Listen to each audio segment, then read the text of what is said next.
Nnabata onye ọbịa. Receiving a visitor. Ndewo, this is Yvonne from Learn Igbo Now Challenge, and in this video, we're going to look at a short dialogue between a man and his visitor. Nnabata onye ọbịa. Receiving a visitor. But before we start, we're going to look at 5 key words that we will encounter in this dialogue. And these words are obi ụtọ, happiness. Nọdụ ala, sit down or have a seat. Okpomọkụ, heat or hotness. Ọtọ bịrịbịrị, sugar. Mmanya ọtọ bịrịbịrị, soft drink. Ready? Let's begin. Ka anyị bido.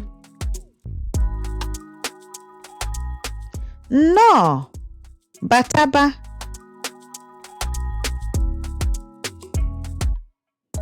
Daalụ, ụlọ a mara mma.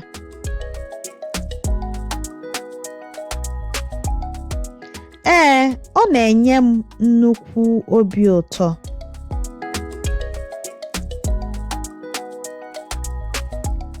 Afọ ole ka unu bigoro ebe a?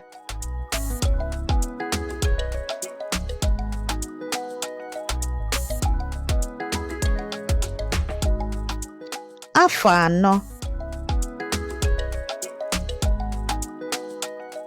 Ọ maka.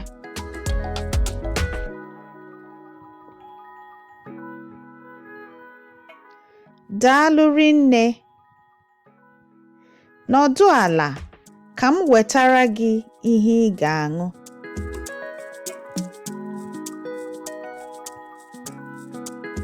Ọ dị mma. Akpịrị na-akpọ m nkụ.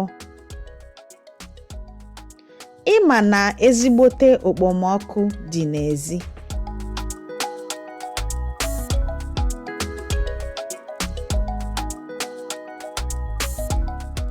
Enwere m mmiri oroma, mmiri ojiri na mmanya ọtọ bịrịbịrị jụrụ oyi.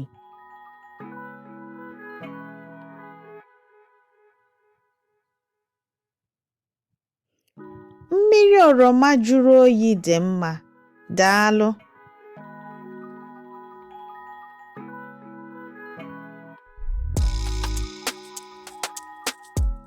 The words we've encountered in this dialogue are obi ụtọ, happiness. Nọdụ ala, sit down or have a seat. Okpomọkụ, heat or hotness. Ọtọ bịrịbịrị, sugar. Mmanya ọtọ bịrịbịrị, soft drink. That brings us to the end of this video. Ka o mesịa. See you soon.